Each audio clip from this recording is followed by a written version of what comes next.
جس کا بہت زیادہ امکان ہے تو مشرقی پاکستان کو مکمل علیحدگی کا مطالبہ کیا جائے گا۔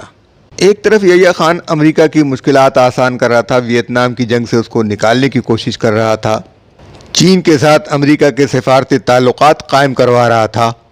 اسی دوران بھارت کی جانب سے جو کوشش ہوئی اور امریکی وزارت خارجہ نے محکمہ دفاع کے ذخائر سے پاکستان کو اسلحے کی سپلائی روک دی، اور 1971 میں پاکستان کے ساتھ یہ ہوا کہ معاہدہ معطل ہو گیا۔ جب پاکستان کو ضرورت تھی اسلحے کی، وہ روک دی گئی، $4 کروڑ کے اسلحے کی ترسیل روکی گئی اور اقتصادی امداد کی فراہمی میں رکاوٹ ڈالی گئی۔